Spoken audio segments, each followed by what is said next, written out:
اعوذ باللہ من الشیطان بسم اللہ الرحمن الرحیم. عزیزان مان، آج اپریل 1983 کی پہلی تاریخ ہے اور درس قرآن کریم کا آغاز سورہ الواقعہ کی آیت 83 سے ہو رہا ہے. سابقہ جمعہ کو خصوصی درس تھا، اس لیے تجدید یادداشت کے لیے یہ عرض کر دوں کہ سلسلہ کلام یوں چلا آ رہا تھا، اور ویسے تو قرآن کریم کا بنیادی نقطہ اور بنیادی تعلیم مکافات عمل ہے. وہ زور ہی اس پر دیتا ہے کہ انسان کا ہر عمل ایک نتیجہ پیدا کرتا ہے، اور وہ نتیجہ جو ہے وہ انسان کے اختیار میں نہیں ہوتا. یہ تو اس کے اختیار میں ہے کہ جون سا راستہ جی چاہے اختیار کر لے. یہ اس کے اختیار میں نہیں ہے کہ راستہ غلط اختیار کرے اور صحیح منزل پر پہنچ جائے. ہر راستے کی منزل متعین ہے. یہ اس کے اختیار کی بات ہے کہ کون سا راستہ یہ اختیار کرتا ہے. اب جو فرق پڑتا ہے انسان اور انسان میں وہ یہی ہے. کچھ انسان ہیں وہ یہ کہتے ہیں کہ نہیں، مکافات عمل کوئی شے نہیں ہے. انسان خود ہی اپنے لیے ایک راستہ تجویز کرے، خود ہی اپنے لیے منزل تجویز کرے، اور اس کے بعد کوئی غلطی ہو جائے اس کی تصحیح کرے. کوئی قوانین ایسے نہیں ہیں کہ جس سے یہ متعین طور پر حکم ہو. جیسے قرآن کہتا ہے کہ ظالم کی کھیتی پنپ نہیں سکتی، یہ ایک قانون ہے قرآن کی روح سے. یہ ایک اصول ہے، غیر متبدل ہے. تو ایک نقطہ نگاہ تو یہ ہے کہ اس چیز کے اوپر یہ یقین ہو کہ واقعی یہ قوانین خداوندی غیر متبدل ہیں. اور دوسرا یہ ہے کہ نہیں، جو جی میں آئے کرتے جاؤ. اس کے لیے اگر تدبیر آپ کر لیتے ہیں، مختلف خدشات اور خطرات کے راستے بند کر لیتے ہیں، تو پھر راوی عیش لکھتا ہے. کوئی گرفت نہیں، کوئی مواخذہ نہیں، کوئی اور غلط نتیجہ نہیں. تو یہی ہے اصل میں بنیادی تعلیم جو ہے قرآن کی. اسی کے مطابق بات چلی آ رہی تھی کہ تم جو یہ ذرائع پیداوار کو جنہیں ہم نے مخلوق کی پرورش کے لیے بنایا ہے، خدا کی طرف سے یہ پیدا بھی کیے گئے ہیں، خدا کی طرف سے تمہیں مفت ملے ہیں، اور یہ مخلوق بلکہ ہر ذی نفس کی پرورش کا ذریعہ معاش ہے. انہیں تم اپنی ملکیت تصور کر لیتے ہو اور اس کے بعد حاجت مندوں کو اس سے محروم کر دیتے ہو. یہ غلط راستہ ہے جو تم اختیار کرتے ہو. اس کا نتیجہ تباہی ہوگا. اور وہ اس کے بعد یہ کہتے ہیں کہ یہ کوئی ایسی چیز نہیں کہ کوئی خارج سے قوت ہے جو یہ کہتی ہے کہ اس کا نتیجہ تباہی ہوگا. اگر ہم تباہی آنے والے اسباب، ذرائع اور راستوں کو روک لیں اور وہاں انتظامات ایسے کر لیں کہ وہ نہ تباہی آئے، تو پھر کوئی تباہی نہیں آ سکتی. یعنی بات اتنی ہے کہ کیا یہ واقعی کوئی قوانین ہیں انسان کے اوپر کہ جس سے شر کا نتیجہ تباہی ہوتا ہے اور خیر کا نتیجہ بھلائی ہوتا ہے؟ ہے ایسے قوانین یا نہیں؟ یہ ہے ساری بحث جو چلی آ رہی ہے قرآن کی تعلیم کی. اسی سلسلے میں وہ یہ کہتا چلا آ رہا تھا کہ قوانین خداوندی کے مطابق زندگی بسر کرنے کا نتیجہ، جسے عام اصطلاح میں جنت کی خوشگواریاں کہا جاتا ہے، اس کی خلاف ورزی کرنے کا نتیجہ وہ تباہیاں کہ جنہیں جہنم کہہ کے پکارا جاتا ہے. یہ دونوں چیزیں چلی آ رہی تھی.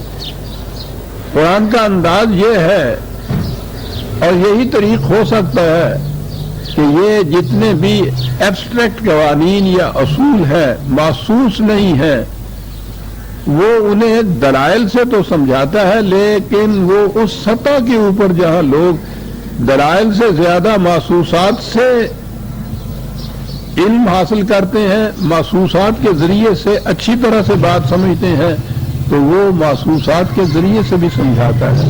جیسا میں نے عرض کیا تھا کہ وہ عمل اور نتیجے کو سمجھانے کے لیے عام طور پر کھیتی کی مثال دیتا ہے، دانے کی، اور دانے میں سے جو فصل پیدا ہوتی ہے اس کی۔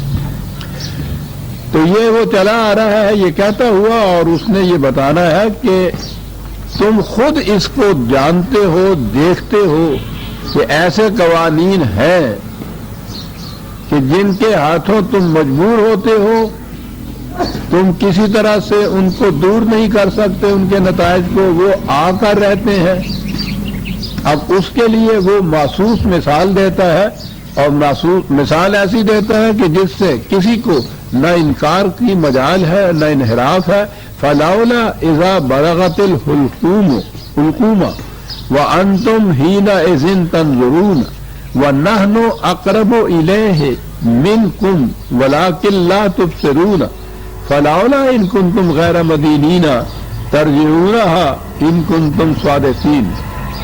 کہتا ہے اگر تم اپنے اس دعوے میں سچے ہو کہ کوئی ایسے خارجی قوانین نہیں ہیں جن کے تابع زندگی بسر کرنے پہ ہم مجبور ہیں، تو کہا ذرا فرمائیے یہ کہ مریض جب آخری سانس لے رہا ہوتا ہے، جسے کہتے ہیں کہ جان اس کے حلق میں آ کر اٹک گئی ہوئی ہوتی ہے، اور اس وقت تم کبھی نہایت یاس اور نا امیدی سے مریض کی طرف دیکھتے ہو، کبھی ایک دوسرے کی طرف دیکھتے ہو، بس تمہارا کچھ نہیں چلتا، اس وقت ہمارا قانون تم سے زیادہ نزدیک ہوتا ہے اس مریض کے۔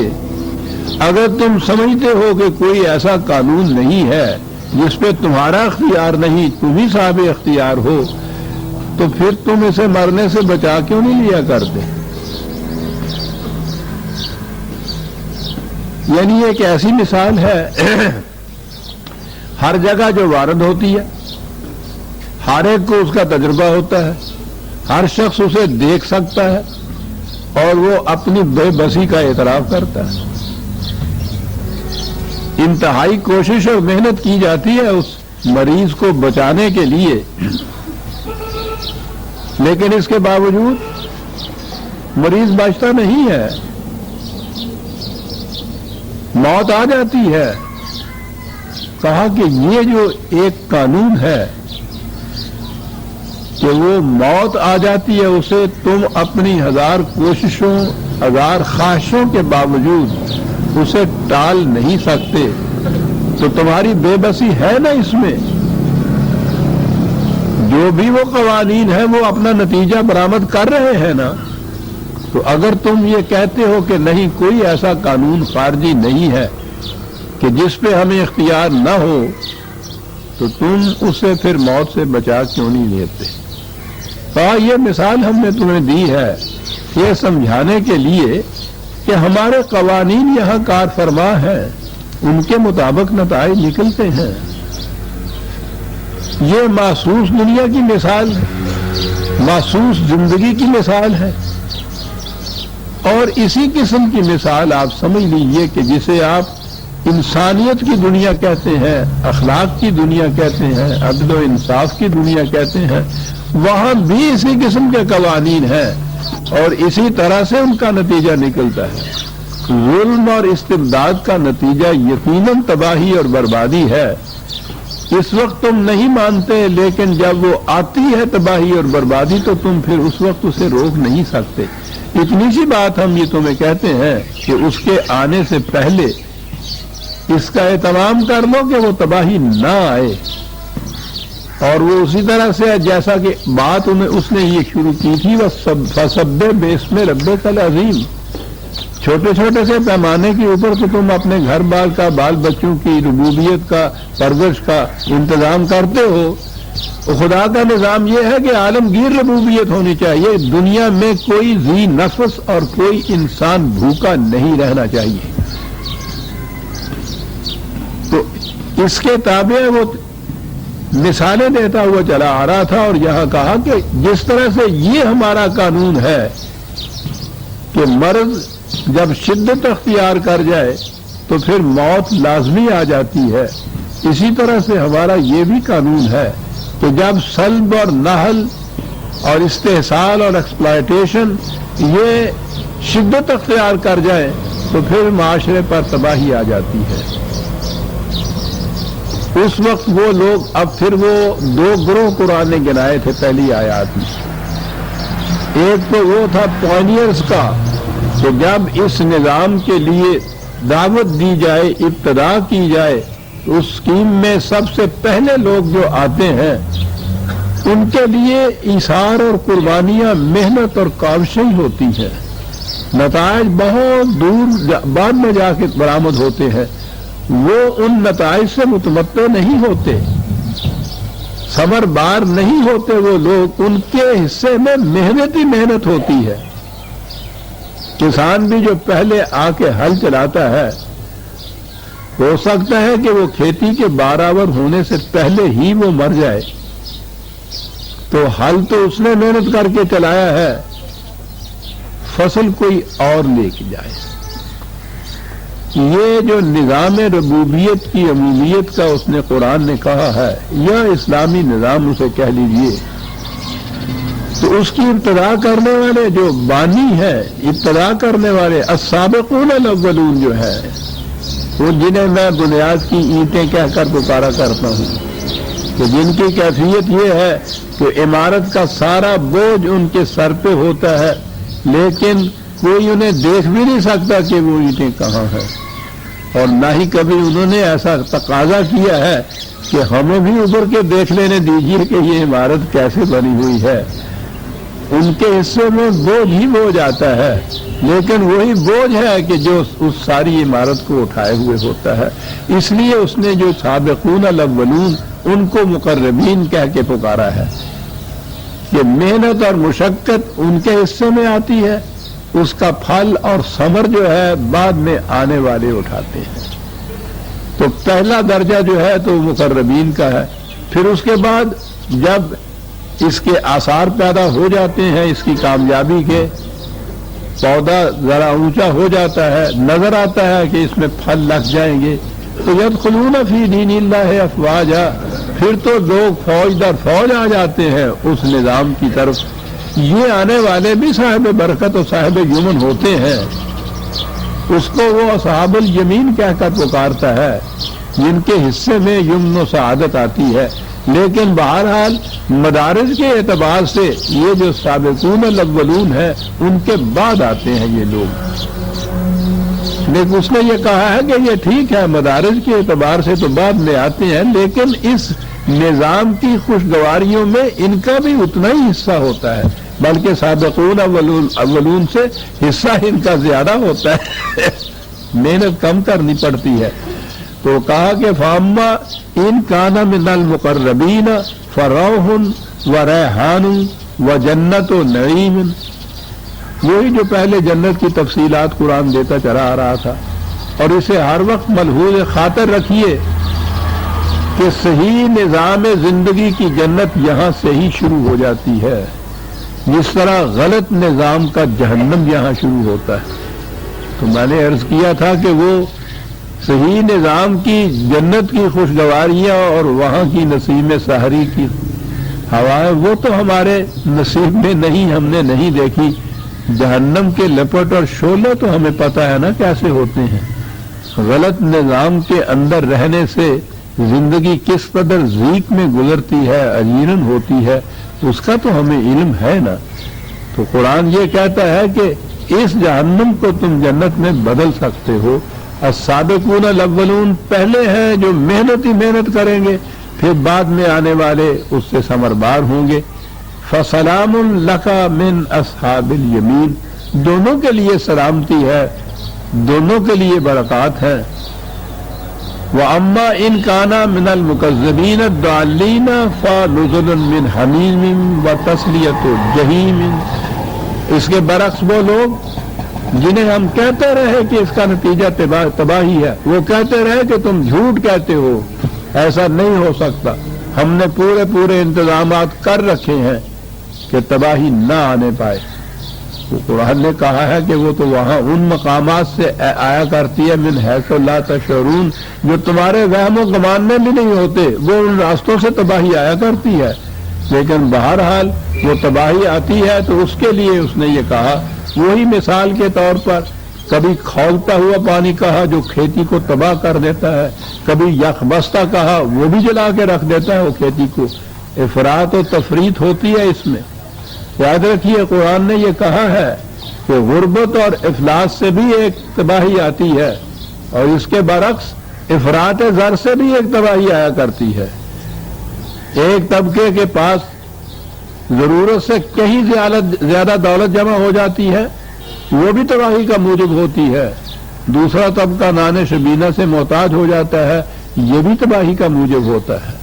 تو ان چیزوں کو بھی وہ مثال دے کر سمجھاتا ہے، اور مثال جتنے دو ایکسٹریم ہیں جس کی مثال وہ دیتا ہے، اور یہ تو ایک کسان بتا سکتا ہے نا کہ کھیتی جو جھلستی ہے، کھیتی کے لیے پہلی چیز تو یہ ہے کہ پانی کی ضرورت لا ينفق ہے، اس کے بغیر تو کھیتی پنپ نہیں سکتی۔ لیکن پانی اعتدال پہ ہونا چاہیے، اس کا ٹیمپریچر ایک خاص اعتدال پہ ہونا چاہیے۔ اگر وہ گرم پانی ہے جس میں جوش آ رہا ہے حرارت سے، وہ بھی جلا دیتا ہے۔ اگر وہ یخ بستا ہے وہ بھی کھیتی کو جلا دیتا ہے۔ تو اس نے کہا یہ ہے کہ یہ جہنم کے متعلق یا جہیم کے متعلق جہاں جہاں قرآن میں آتا ہے وہ اس قسم کی مثالیں ہیں جو وہ دیتا ہے۔ وہ سچ مچ کا پانی نہیں ڈھیلا جاتا، بلکہ یہ مثال دے کے سمجھایا جاتا ہے کہ یہ کھیتی پھر برومند نہیں ہو سکتی جس کی کیفیت یہ ہو۔ پانی تو ملے لیکن اس انداز کا ملے کہ کہیں تو وہ حرارت سے گرم جوش ہو اور کہیں وہ یخبستہ ہو، دونوں ہی جلا دیا کرتے ہیں۔ یہ افراط اور تفریط طبقاتی جو ہے معاشرے کے اندر، یہ اس کو جہنم بنا دیتی ہے، اور جہنم بناتی ہے۔ یہاں لفظ آیا ہے جہیم کا۔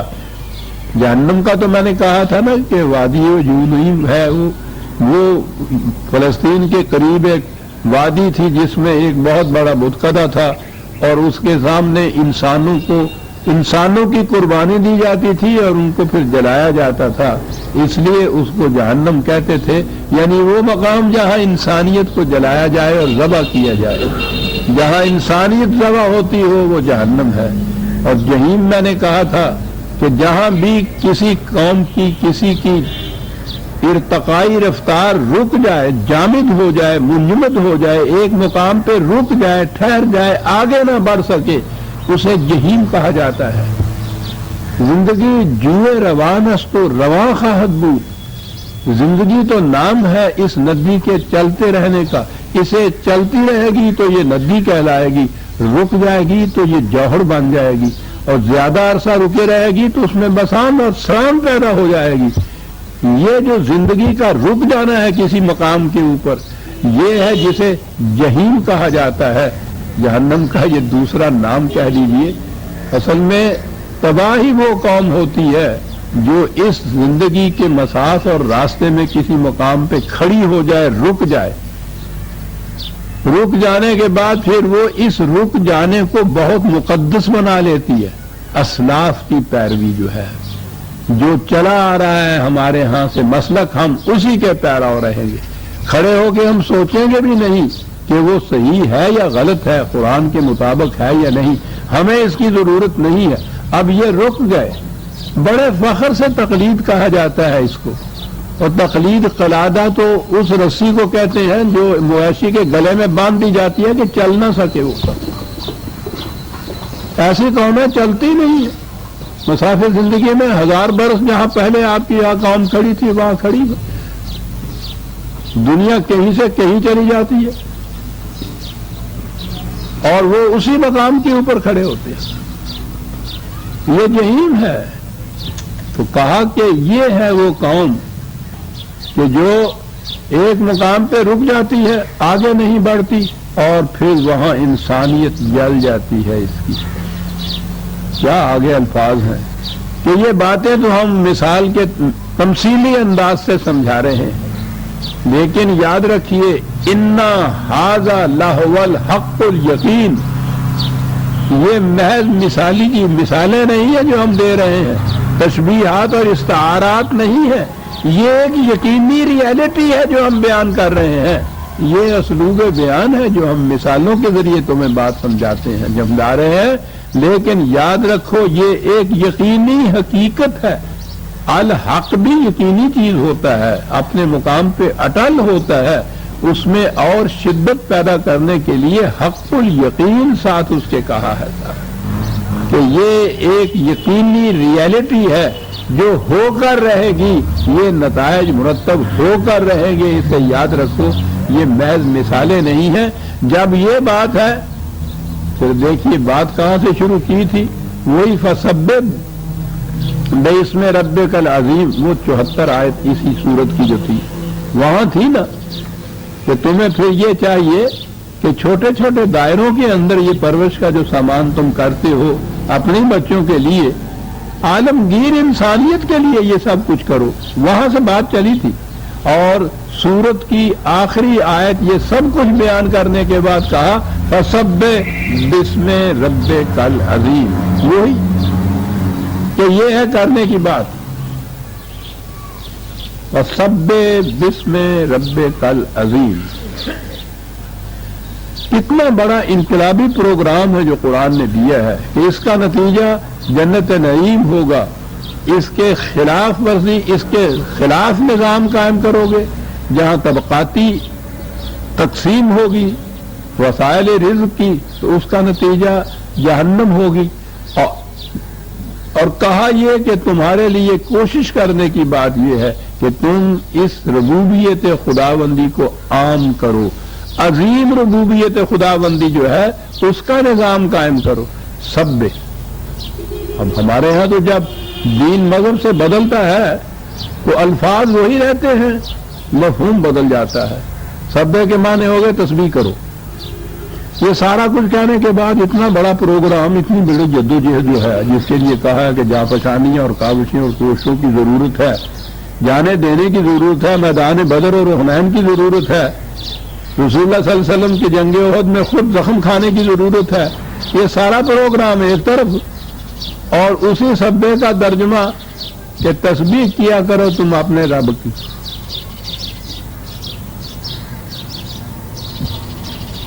قرآن کے حکم کا فریضہ ادا ہو گیا،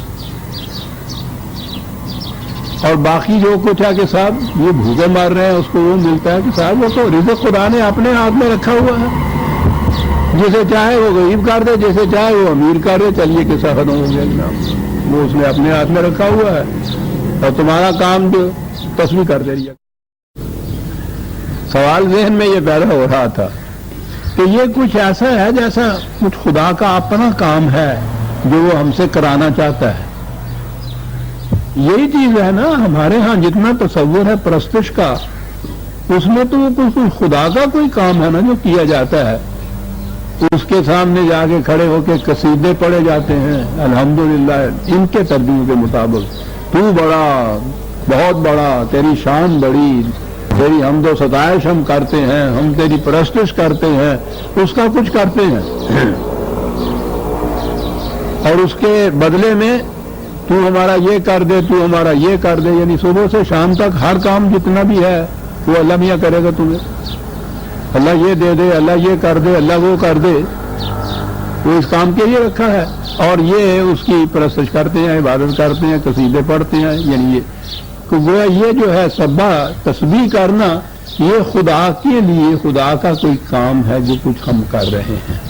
کہا یہ ہے تمہارے ذہن میں، عزیزان من قرآن کا معجزانہ انداز دیکھیے، یہ سورہ واقعہ کی آخری آیت ہے کہ یہ کرو، تو جو ذہن میں خیال پیدا ہوا کہ خدا ہم سے کچھ یہ اپنے لیے کرانا چاہتا ہے، تو اگلی سورہ الحدید شروع ہوئی بسم اللہ الرحمن الرحیم، اور اس کی پہلی آیت ہے بابا سبح للہ ما فی السماوات والارض، اس سے تمہاری ان تسبیحوں کی کیا ضرورت ہے، کائنات کی پستیوں اور بلندیوں میں ہر شے، اب یہ سبح کا لفظ وہی یہاں آیا جو یہاں پہلے ہے،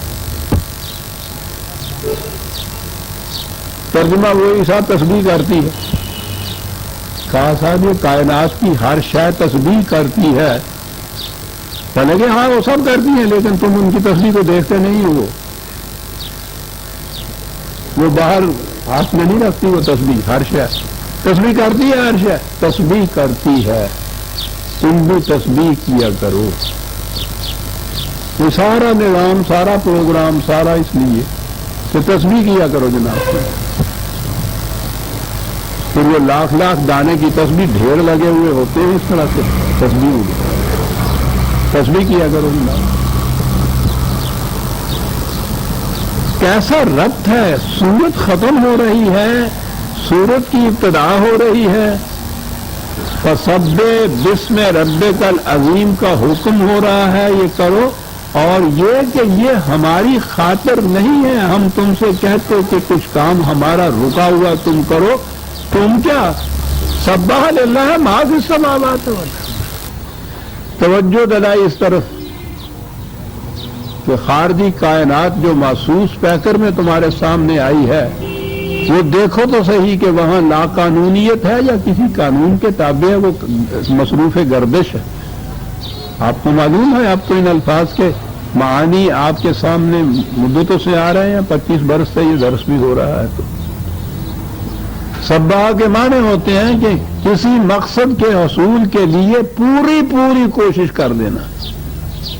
وہ محسوس طور پر جو سمجھانے کے لیے عربوں کے ہاں استعمال ہوتا تھا، وہ گھوڑا جو پورے پاؤں اس طرح سے اٹھا کے چلتا ہے، انتہائی رفتار تیز ہوتی ہے، اس کو سبح کہتے ہیں. تیرنے والا جب وہ پورا ہاتھ اس طرح سے کرتے تیرتا ہے، اس تیراکی کا نام سبح تسبیح ہوتا ہے. کہ یہ جو کہا گیا ہے تمہیں ربک العظیم، ربوبیت عظما جو ہے، انسانیت عالمگیر انسانیت کی ربوبیت کا نظام، اس کے قائم کرنے کے لیے انتہائی کوشش کرو. ہمارے قوانین کے تابع اس نظام کو قائم کرو اور پھر دیکھو نتیجہ اس کا. دیکھتے نہیں خارجی کائنات کس حسن و خوبی سے اس کا نظام چل رہا ہے. ہر شے اپنے اپنے وقت کے اوپر جو بھی قانون اس کے لیے مقرر ہے اس کی فرما برداری میں سرگرداں پھر رہی ہے، اور نتائج کتنے خوشنما نکلتے چلے جا رہے ہیں. ہر شے کا نتیجہ برآمد ہوتا ہے اس قانون کے مطابق جو ہم نے مقرر کیا ہے. کیوں ہوتا ہے؟ کیونکہ وہ اس قانون کی اطاعت کر رہی ہوتی ہے. کائنات کی ہر شے مصروف گردش ہے اس پروگرام کی تکمیل کے لیے جو خدا نے اس کے لیے مقرر کیا ہے. تو ایک پروگرام تمہارے لیے بھی مقرر کیا ہے، تم بھی وہ کرو. اسی انداز سے یہ تمہاری زندگی، تمہارا معاشرہ ہو جائے گا جس حسن و خوبی سے یہ خارجی کائنات چل رہی ہے. اب دیکھ رہے ہیں کہ یہ تسبیح کے معنی کیا ہو گئے، اور ایک آیت کے آخری آیت اور دوسری آیت سورت، ایک سورت کی آخری آیت اور دوسری کی ابتدائی آیت، وہاں سے ہی وہ لنک ملتا ہوا چلا گیا. سبح للہ ما فی السماوات والارض وہو العزیز الحکیم. کیا بات ہے صاحب.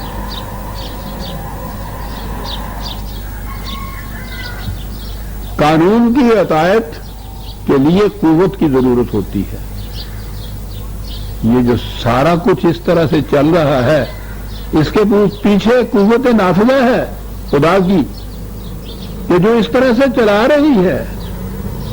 اور ہم تو زمین اور یہ سورج کو دیکھ کے ہی محو حیرت رہ جاتے ہیں کہ زمین اتنا بڑا کرہ، سورج اس سے 13 لاکھ گنا بڑا.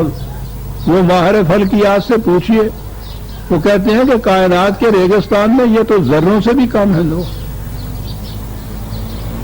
اس کائنات میں جنہیں تم یہ کرے کہہ رہے ہو، وہ سوال ہی نہیں کہ ان کا کوئی شمار کر سکے، کوئی ہیتا تصور میں بھی لا سکے کہ وہ کیا ہے. یہ جسے تم کہکشاں کہہ کے پکارتے ہو، یہ تو میں نے بتایا تھا نا کہ یہ شاعری ہے. اس کا اور کیا نام رکھتے ہمارے ہاں کے شاعر؟ کہکشاں.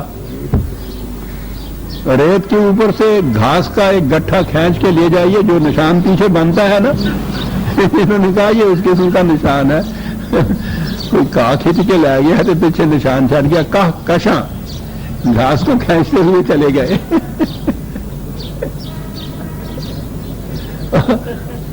ہم تو یہیں تک پہنچ سکتے تھے، شاعری ہے کہکشاں۔ ان سے پوچھئے جیم جین سے، مسٹیریس یونیورس کم از کم اس کی ایک ابتدائی کتاب ہے، وہی پڑھ لیجئے۔ پوچھئے نہیں دانتوں میں انگلی اٹھائے، آسمان کی طرف وہ دیکھ رہا ہے وہ شخص ہے۔ کہتا ہے نظم کائنات کی کیفیت یہ ہے کہ میں تمہیں سمجھانے کے لیے جب انگلی اٹھاتا ہوں تو کہکشاں کے ستارے تک اس کی حرکت پہنچتی ہے۔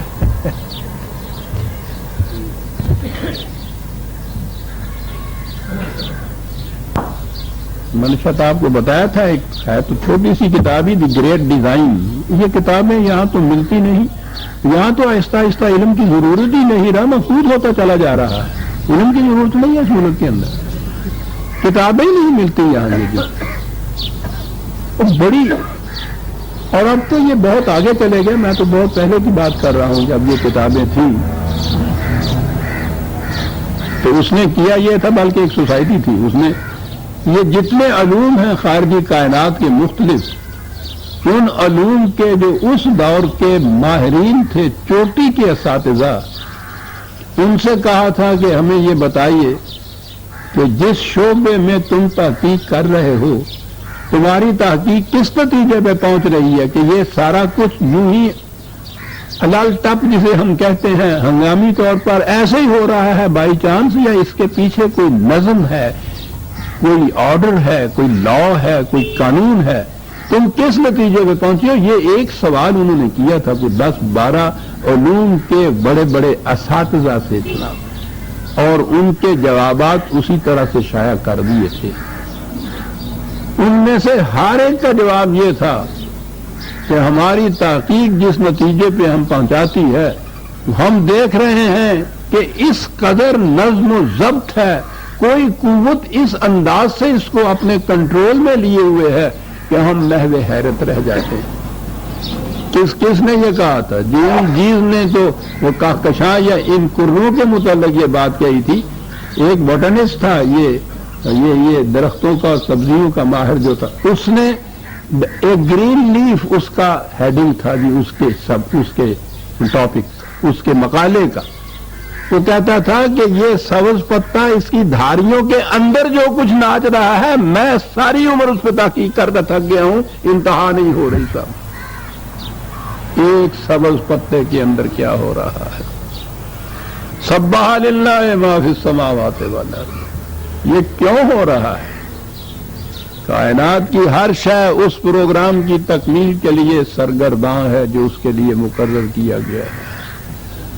پوچھئے ان سے یہ کیوں ایسا ہو رہا ہے؟ اس لیے کہ وَهُوَ الْعَزِيزُ الْحَكِيمُ، وہ صاحب غلبہ ہے، عزیز، یہ جسے ہم کہتے ہیں نا عزت، اس کے معنی اصل میں غلبہ اور اقتدار ہوتا ہے۔ عزیز ہے، وہ صاحب غلبہ ہے۔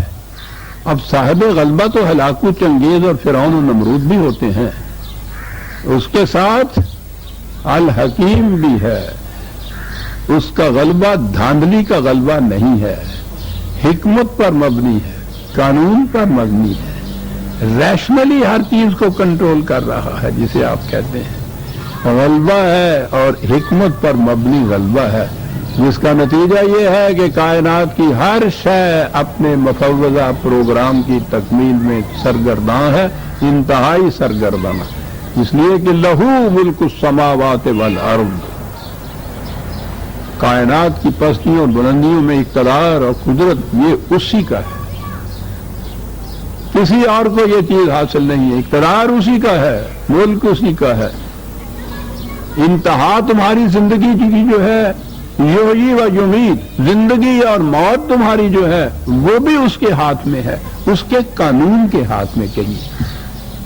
جب بھی قرآن میں آپ یہ کہیں نا کہ خدا یہ کرتا ہے، خدا نے یہ کیا، تو اس کا ترجمہ یوں کر دیا کہ یہ کہ خدا کے قانون کے مطابق یہ ہوا، خدا کے قانون کے مطابق یہ ہوگا، بات بڑی صاف ہو جائے گی۔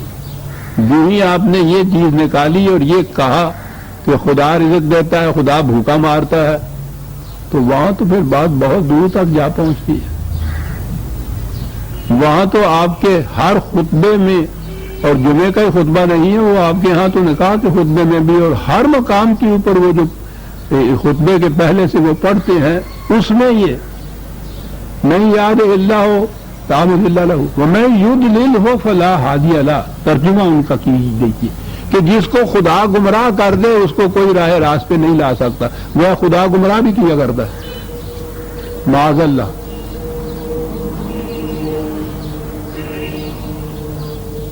سوچئے کہاں بات جا پہنچی، اور یہ نہیں ہے کہ یہ کوئی گمشدہ اور آنکھ ہیں، میں نے عرض کیا کہ یہ وہ ہے کہ جو اتفاق اندازہ لائیے ہر خطبے میں، حتیٰ کہ نکاح تک کے خطبے کے اندر بھی جو دہراتے ہیں یہ الفاظ دہرائے جاتے ہیں، کوئی کھڑا ہو کے سوچتا نہیں ہے کہ ہم اس کا کیا ترجمہ کر رہے ہیں۔ جسے خدا گمراہ کر دے اسے کوئی راہ راست پہ نہیں لا سکتا، وہ ٹھیک بات ہے۔ پھر وہ اگلی آیت میں ہے کہ پھر ہم اس کو جہنم میں جھونک دیتے ہیں، آپ ہی گمراہ کر دیتا ہے، پھر انہیں جہنم کی بھی شکل دے اوتھے کی پرواہ ہے راگم اوتھے بے پرواہیاں،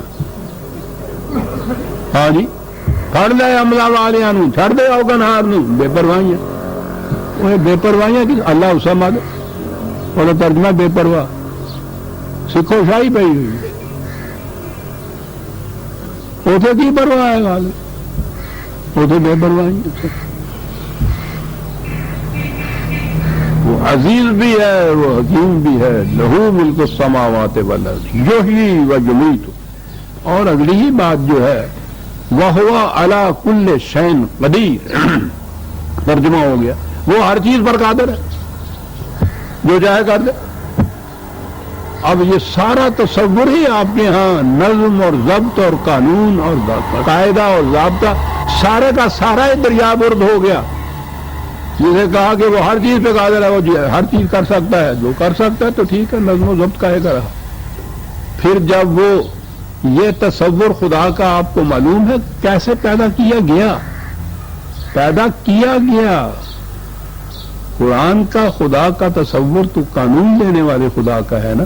جب ملوکیت آپ کے ہاں آئی اور ان کے ہاں کیفیت یہ ہوئی کہ بادشاہ کا حکم آرڈیننس کی طریقے سے جاری ہوگا، اس میں کسی قاعدے قانون کی ضرورت نہیں ہے صاحب، جب وہ یہ یہاں ہوا تو پھر یہ ہوا کہ صاحب اس قسم کی بادشاہت، اس قسم کا اقتدار، ایسی حکومت یہ کس طرح سے جائز ہو سکتی ہے؟ تو کہا کہ السلطان ذل اللہ علی الارض، بادشاہ زمین پر خدا کا سایہ ہے۔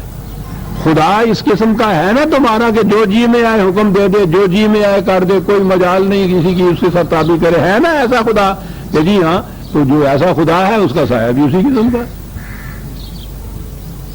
ابھی تو وہ کچھ کر دیں جو کوئی تھوڑا رب کر دے۔ عزیزان من، میں کیا عرض کروں، زندگی آخری ہو جاتی ہے، بہت کچھ ہے ابھی ذہن میں کہنے کا۔ آپ کی یہ تاریخ پڑھائی جانے کی ہے کہ آپ کے یہ تصورات اور کانسیپٹ قرآن کے جو ہے بدلے کس طرح سے۔ آپ نے دیکھا ہے کہ اتنی سی بات میں کہ خدا کو اس قسم کا کیسے بنایا کہ جس کے ہاں نہ کوئی قاعدہ ہے نہ کوئی قانون ہے، شادی کے الفاظ میں کبھی وہ سلام کیجئے اس کو تو وہ سولی پہ چڑھا دیتا ہے، کبھی اس کو گالی دیجئے تو وہ خلط بخش دیتا ہے،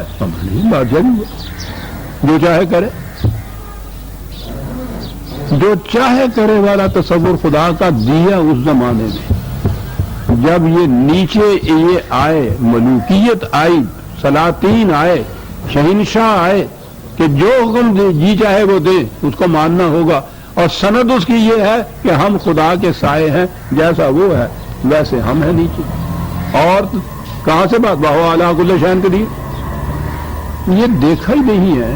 میں یہ تو نہیں عرض کر سکتا کہ دیکھا نہیں ہے، کیوں نہیں دیکھا ہوگا، عربی مبین میں قرآن یہ ہے، یہ قدرہ کے معنی ہی ہے، پیمانے مقرر کرنا، اندازے مقرر کرنا، اسی کو تو قانون کہتے ہیں۔ قانون کا تو لفظ نہیں ہے عربی زبان ہے قرآن میں آئے، اس کے لیے پیمانے اور ضابطے اور میجرمنٹ ہی تھا۔ اور پھر قدیر کا تو جو باب ہے اس کے معنی یہ ہے کہ کسی ایک وقت کے اندر نہیں وہ پیمانہ، بلکہ مستقل طور پر اس کا انداز یہ ہے خدا کا کہ ہر شے پیمانے، اندازے اور قانون کے مطابق کرتا ہے۔ یہ انفرادیت تھی قرآن کی کہ اس نے خدا کا یہ تصور دیا۔ اور میں پھر بار بار کہا کرتا ہوں کہ کہ اگر صرف خدا کا صحیح تصور قرآن کی روح سے متعین کر لیا جائے سارا اسلام سمجھ میں آ سکتا ہے، سارا نظام سمجھ میں آ جاتا ہے. لیکن تیرے دماغ میں بت خانہ ہو تو کیا کہیے؟ دماغوں میں بت خانے مذہبی پیشوائیت نے پیدا کیے اور عملی طور پر ملوکیت ادھر آنے نہیں دیتی کہ یہ کہا جائے کہ ہر چیز قاعدے اور قانون کے مطابق ہونی چاہیے. وَهُوَ عَلَىٰ كُلِّ شَيْءٍ قَدِيرٌ. جو چاہے وہ کرے. وَهُوَ مُلْكُ السَّمَاوَاتِ وَالْأَرْضِ. کائنات کی پستیاں بندی میں بادشاہ تو اسی کی ہے اور وہ جو جی چاہے کرے تو کوئی اس انداز کا بادشاہ ہوا نا. عَلَىٰ كُلِّ شَيْءٍ قَدِيرٌ. اس نے ہر بات کے لیے پیمانے اور نظریے مقرر کر رکھے ہوئے ہیں. قدیر کا تو باب بتا رہا ہے کہ یہ مسلسل تفعیل کے وزن کے اوپر ہے. ایسا ہوتا چلا آ رہا ہے، ایسا ہوتا چلا جائے گا. اور یہ ہے وہ قوانین جن کے اتباع میں سرگرم عمل ہے کائنات کی ہر شے. کہا جب خارجی کائنات میں اس کے قوانین یوں عمل پیرا ہیں تو تم اپنی انسانی دنیا کے اندر یہ کیوں نہیں کرتے؟ فرق صرف یہی ہے کہ انہیں ہم نے مجبور پیدا کیا ہے، ان کے اپنے اختیار میں نہیں ہے کہ وہ اس قانون کے مطابق چلیں یا اس کی خلاف ورزی کریں. انسانی زندگی میں ہم نے تمہیں صاحب اختیار کیا ہے کہ چاہے اس کے مطابق چلو چاہے اس کے خلاف چلو. یہ ایک چیز ہے جو ہم نے تمہیں دی تھی، بڑی شرف اور عزت کا باعث تھی صاحب اختیار بنا دینا. یہ تو خدا نے اپنی ایک عظیم صفت کا وہ شائبہ تھا جو انسان کو دیا ہے، اس کو فخر کرنا چاہیے. لیکن وہ اس طرح سے مس یوز کر رہا ہے اس کو، اسی اختیار و ارادے کو. اس نے کہا یہ ہے کہ یہ انداز ہونا چاہیے اور ہنگامی نہیں ہونا چاہیے. قدیر ہے، مسلسل پہم التزاماً یہ انداز ہونا چاہیے کہ ہر شے کے لیے قانون مقرر جو کیے ہیں ہم نے اس کے مطابق چلتے رہنا چاہیے. اور پھر اس کی ملکیت، اس کا قانون، اس کا نظام، اس کی سلطنت یہ نہیں کہ وہ آج کہیں سے آ گیا، اس سے پہلے کسی اور کی تھی، کل کو وہ ختم ہو جائے گا، اس کے بعد کسی اور کی آ جائے گی. اس قسم کی سلطنت، اس قسم کے قوانین ہوں تو ان میں تو اطمینان ہی نہیں ہو سکتا انسان کو کہ پتہ نہیں جی کل کیا ہو جائے. یہ سلاطین وہ بدل کے بھیس زمانے میں پھر سے آتے ہیں، نام ہی بدل گیا ہے. وہ امریکہ کے صدر کا انتخاب ہونا ہوتا ہے تو 2-2 3-3 مہینے پہلے ہی مختلف ممالک اور مختلف سلطنتوں کے اندر کھڑبڑ شروع ہو جاتی ہے کہ پتہ نہیں جی کس قسم کا صدر آ جائے. ارے تمہیں کیا جی تمہیں کیا ساری دنیا کی سیاست پہ اس کا اثر پڑتا ہے جا کر. بدلنے والی چیزوں میں اطمینان اور امن نہیں ہو سکتا. لا تبدیل لکلمات اللہ. یہ قانون بدلے گا نہیں. اتنا بڑا اطمینان دلا دیا.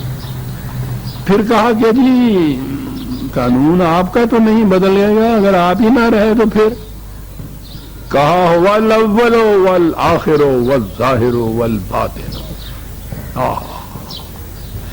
یہ نہیں کہ کبھی کسی اور کی بادشاہی تھی اور اب اس کی آ گئی اور اب اس کی ہے اور کل کو کسی اور کی ہوگی. کیا بات سمجھا دی ہے اس نے.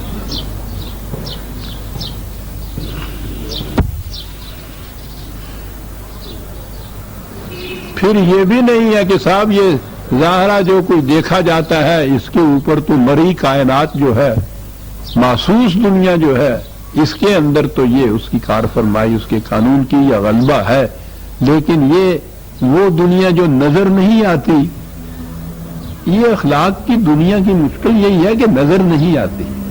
جھوٹ بولتا ہے آدمی تو اس کی زبان کالی نہیں ہوتی، وہ تو بچے کو ہم یوں ہی ڈرا دیتے ہیں. یہ ظاہر نہیں ہے. یہ ہوتا تو پھر تو بات ہی کچھ اور ہوتی. پھر یہ انسان کا اختیار کچھ معنی نہ رکھتا. پھر تو مجبوراً یہ سچ بولتا نا، نہیں تو دنیا دیکھنے کی زبان کالی ہو گئی. ہوتی ہے وہ کالی، یوں نظر نہیں آتی، رنگ نہیں بدلتا اس کا، کچھ اور بدلتا ہے. یہ جو کچھ ظاہر ہو جاتا ہے قانون کے مطابقت یا خلاف ورزی سے، کہتا ہے یہ بھی تمہاری سامنے ہے۔ وہ چیزیں جو یوں سامنے نہیں آتی لیکن کار فرما اندر ہی اندر رہتی ہیں، وہ بھی سارے اس کے قانون کے مطابق ہے۔ اول آخر ہے وَهُوَ الظَّاهِرُ وَالْبَاطِنُ۔ جو چیز محسوس طور پر تمہارے سامنے آتی ہے اس میں بھی اسی کا قانون کار فرما ہے، جو چیزیں یوں سامنے نہیں آتی لیکن نتیجہ خیز ہوتی ہیں اس میں بھی اسی کا ہی قانون کار فرما ہے۔ انسان کی دنیا اخلاقیات جو ہے وہ غیر محسوس ہے، اسی کے جسم کے متعلق جو قوانین ہیں وہ محسوس ہیں، یہ وہ ظاہر والی بات ہے۔ لیکن یہ چار لفظ جو ہیں، بلکہ یہ دو لفظ والظاہر والباطن، وہ قرآن نے جو کہا ہے نا اس نے کہ یضل بہی کثیرا و یہدی بہی کثیرا، اسی قرآن سے بہت صحیح راستے کے اوپر چل نکلتے ہیں اور اسی سے پوچھو نہیں کتنی غلط راہیں اختیار کرتے ہیں۔ ان دو لفظوں نے آپ کے ہاں وہ قیامت برپا کی ہوئی ہے، والظاہر والباطن۔ بات دوسری طرف چلی جائے گی۔ تصوف کی بنیاد ہے وحدت وجود پر۔ یہ وحدت وجود کیا ہے؟ جدھر دیکھتا ہوں ادھر تو ہی تو ہے، رام بھی وہی ہے، رحیم بھی وہی ہے، یہ سب کچھ خدا ہی خدا ہے، تو بھی خدا ہے، میں بھی خدا ہوں، یہ بھی خدا ہے، وہ بھی خدا ہے، سب کچھ خدا ہے۔ ارے وہ جو سب سے پہلے جس نے اس کی بنیاد رکھی ہمارے ہاں، بات تو یہ لی ہے ہندو فلسفہ سے، ان کے ہاں ہے یہ ولایت کا، محی الدین ابن عربی شیخ اکبر جن کو کہتے ہیں تصوف میں سب سے بڑے جو ہیں، کبھی اٹھا کے پکڑ کے دیکھیے، حیرت ہوتی ہے کہ یہی نہیں ہے کہ وہ اس کو مسلمان مانتے ہیں، یعنی بلند ترین درجے کے اوپر منظر قرآن مغزرہ برداشتم، قرآن کا مغز جس نے اٹھا لیا ہے، کیا کہتا ہے وہ؟ کہتا ہے فرعون کو یہ حق حاصل تھا، وہ کہے انا ربکم الاعلی، کہ میں رب ہوں، اس لیے کہ رب اور فرعون جدا نہیں ہے۔ یہ ہے وحدت وجود کا عقیدہ۔ ایک نظر کسی فرصت ملے نا تو میری کتاب تصوف کی حقیقت دیکھ لیجیے گا، یعنی لا الہ الا اللہ کا مفہوم بیان کرتے ہیں کہ یہ جو الہ باطل ہے نا، یہ بت لوگوں جو مانتے ہیں، فلاں کو بھی عیسیٰ کو بھی خدا مان لیا اور انہوں نے کرشن کو بھی خدا مان لیا اور بت کو بھی لا الہ، یہ کوئی الہ نہیں ہے الا اللہ، یہ اللہ ہی اللہ ہے سارے۔ ترجمے ملاحظہ فرماؤ، یعنی یہ سب اللہ ہیں، وہ تو اڈا ستیہ ہے۔ اور یہ کسی بھنگڑ خانے کے چرسیے کی بات نہیں ہے کہ اس نے سوٹا مارا اور کہا کہ وہ کہے حسین نے مارا کہ تو بھی وہی ہے، تے اندر بھی وہی ہے، تے باہر بھی وہی ہے، تے میں بھی تو ہی ہے، تے تو بھی تو ہے، حسین نے مانا نہیں۔ اتنے بڑے یہ جلی جو ہیں محی الدین ابن عربی اور پھر تصوف کے اندر کے یہ علماء سارے 100 والیوم تفسیروں کی لکھی ہوئی۔ ایک نے کہا میں تو بسم اللہ کی 100 تفسیریں لکھ سکتا ہوں، دوسرے نے کہا میں بسم اللہ کے بے کے نقطے کی 100 تفسیریں لکھ سکتا ہوں۔ میں نے کہا نقطہ نہ بھی ہوئے تو 100 لکھ سکنا، وہ جب اپنا کوئی لکھتے تورے جانے تو تینوں نقطے کی کی لوڑ ہے گی، لکھی گا لکھی گا۔ وحدت الوجود، وجودیہ جس کو کہتے ہیں۔ یہاں ابتدا تو انہوں نے اس سے کی کہ رسول اور خدا کو ایک بنایا، وہی جو مستوی عرش ہے خدا ہو کر معاذ اللہ اتر پڑا وہ مدینے میں مصطفیٰ ہو کر، اگرچہ ظاہر میں وہ عرب ہے مگر حقیقت میں عین رب ہے۔ دیکھیں نا وہ عرب کو عین اور رب، عین رب ہر لہذا بشکل دیگرہ یاد برآمد۔ اس فکر میں تو آئے ہم جانتے ہیں تو ہی ہے حقیقت میں، گھونگھٹ لاؤ میرے یار، آنکھ بہاؤ میرے یار، یہ کیفیت ہے۔ یہ سارا کچھ قصہ بنیاد ہوا ظاہر والباطن، وہی ظاہر ہے وہی باطن ہے، سب تو ہی تو ہے سب۔ کیا بتائیں سر، قرآن سے تائید لائی جا رہی ہے اور میں نے عرض کیا نا کہ قرآن تو ہمارے یہ دلوں کے اندر کے جو مان کے چور ہیں نا، خدا تو جانتا تھا. عجیب بات ہے، اس کے آگے ہے وَهُوَ بِكُلِّ شَيْءٍ عَلِيمٌ. ہم جانتے ہیں، ہر شے کا علم ہم رکھتے ہیں کہ تجھے کی کرو گے. اگلی آیت اس کے دو لفظ خود تردید کر دیتے ہیں سارے. یہ اس کی وَهُوَ مَعَكُمْ أَيْنَمَا كُنتُمْ، ہوا مَعَكُمْ. عربی ذرا سی جاننے والے بھی جانتے ہیں نا کہ ہوا وہ ہے، کم تم ہو. تو اس نے تو خود کہہ دیا کہ ہوا وہ ہے اور تم ہو. یہ تم اور وہ ایک نہیں ہو. یعنی دو لفظوں میں ساری وحدت الوجود کی جتنی عمارت ہے اس کو منہدم کر کے رکھ دیا. جب ہوا خدا ہے، تم انسان ہے، تو انسان و خدا تو الگ ہو گئے نا دونوں. اور وہاں یہ چیز ہے کہ ہر انسان بھی خدا ہے، ہر بت بھی خدا ہے، ہر چیز خدا ہے، فرعون بھی خدا ہے. ضرورت نہیں دیتی زبان، ورنہ وہ تو اتنی بے باکی تک چلے جاتے ہیں کہ در مذہب عاشقان یک رنگ میں نہیں کہہ سکتا، لفظ ہے رسول اللہ صلی اللہ علیہ وسلم کا. اور آگے ہے وہ ابلیس ہم سنگ. کیا پوچھتے ہو؟ اور انہیں مقربین بارگاہ خداوندی سوا کیا جاتا ہے، صحیح اسلام پیش کرنے والے. کیا تماشا ہوا ہے. تاریخ یہ لکھی جانی چاہیے عزیزان من، یہ نہیں کہ امیہ کب تک رہے، عباسی کب تک رہے. یہ کہ اس اسلام کے ساتھ ہوا کیا.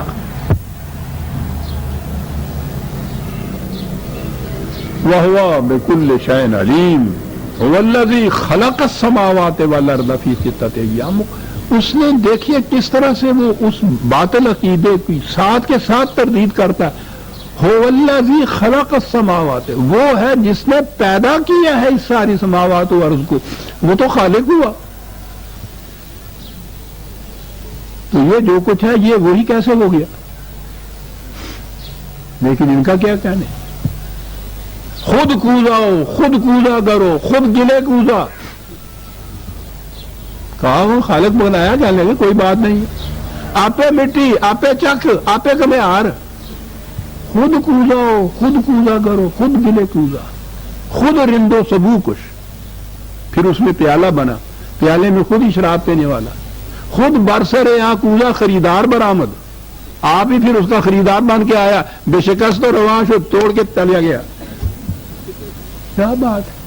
پوچھو نہیں پھر جناب جو بجد میں آتے ہیں حضرت سے، خود کوزا، خود کوزا کرو. یعنی اس نے جو کہا ہے وہ اللہ کی خلق السماوات، وہ تخلیق، وہ عمل تخلیق تو کریٹر ایک چاہیے کریشن کے لیے. وہ کریٹر تو الگ ہوگا نا اپنی کریٹڈ سے. میں نے کہا اگلے لفظوں میں یہ تو خدا علیم جو اس نے اپنے آپ کو کہا، وجد آ جاتا ہے یہ چیزیں دیکھ کے عزیزان من کہ زمانہ نزول قرآن میں یہ ابھی ہمارے ہاں عقائد نہیں تھے، یہ تو بہت بعد میں آئے ہیں. اس نے پہلے سے پیش بندی اس کی کر دی ہوئی ہے. وہ علیم ہے، وہ جانتا تھا کہ کیا کرے گا یہ محی الدین ابن عربی. والذی خلق السماوات والارض. ظاہر ہے کہ جو خالق اور تخلیق تو دو الگ الگ ہوتے ہیں. لیکن میں نے کہا نا کہ یہ ساری شاعری ہے عزیزان من جو کچھ یہ لوگ پیش کرتے ہیں، حقائق نہیں ہے، لطائف ہے. خود کوزا، خود کوزا کرو. خلق السماء فی ستۃ ایام، مختلف سٹیجز کے اندر اس کو پیدا کیا. ثم استوى علی العرش. اب پھر آ گیا وہی ترجمہ کہ پیدا کرنے کے بعد پھر کیا ہوا ان کے آگے ترجمہ کہ پھر وہ آپ عرش کے اوپر جا کے بیٹھ گئے ویلا ہو کے. تورات سے یہ تصور لیا. اس نے یہ کہا ہے نا کہ خدا نے 6 دن میں کائنات پیدا کی تو بہت تھک گیا، تو 7ویں دن پھر اس نے چھٹی کا دن آرام کیا. ہولی ڈے جس کو کہتے ہیں نا، یہ وہ 7واں دن ہوتا ہے جس دن خدا نے آرام کیا اور سو گیا. تو اس میں کچھ تھوڑا جہا ارمان بھی نہ کرم دو.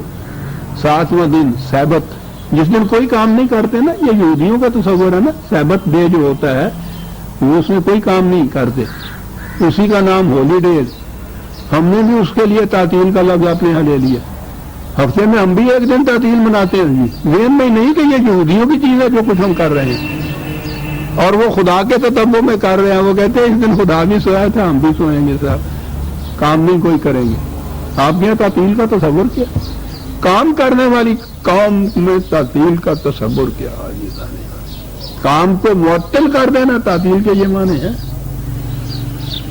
معطل کیا اور آپ گئے. سب سے بڑا ہولی ڈے آپ کے ہاں, یہ مقدس دن ہے نا ہولی ڈے, آپ بھی اس کو ہولی ڈے کہتے ہیں آپ نے. اگرچہ جب موڈ اس کے ساتھ لاتے ہیں تو پھر ہولی ہولی ہو, پھر وہ ہولی ہو جاتی ہے جی ہندوؤں کی ہوتی ہے. ہولی ڈے موڈ ہے. ہماری نئی نسل میں تو ہندوؤں کی ہولی بھی نہیں دیکھی ہوگی, کیا ہوتی ہے کہ جو کسی کے جی میں آئے کرتا رہے دوسرے کے ساتھ. Holi day Holi day mood ہوتا ہے. ہولی ڈے مقدس دن. مقدس کا ہے کون سا دن جس میں کوئی کام کاج نہ کیا جائے؟ کیا بات ہے, یہ سچی بھی قوم کی. ثم استوى على العرش, وہ پھر عرش کے اوپر جا کے بیٹھ گیا, یہ بیٹھ گیا. پھر وہ وہاں بیٹھا ہے, وہ جا کے بیٹھا ہے تو پھر اترا نہیں.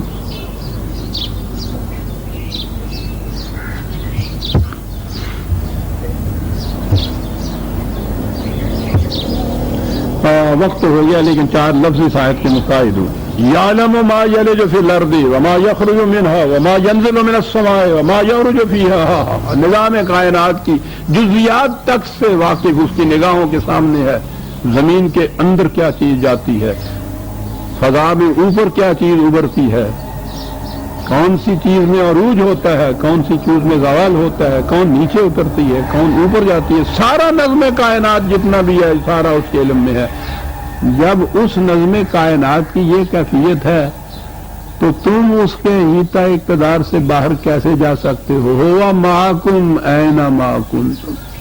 کیا بات, جہاں تم ہو وہ تمہارے ساتھ ہو. اس کا قانون مکافات عمل تمہیں گھیرے ہوئے ہوتا ہے. محیط واللہ محیط بالکافرین, کہیں باہر نہیں جا سکتے.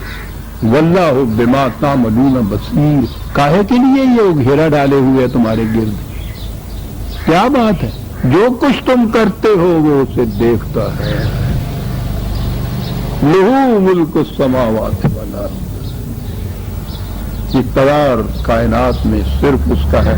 اور بات وہ ہے جس کے لیے یہ سب کچھ وہ کرتا ہے. اللہ ترجع الامور, تمام امور کے فیصلے اس کے قانون کے مطابق ہوتے ہیں. یاد رکھو سورہ حدید کی آیت 5 تک ہم آ گئے عزیزان من. 6 آیت سے ہم آئندہ لیں گے. ربنا تقبل منا انک انت السمیع العلیم. شکریہ.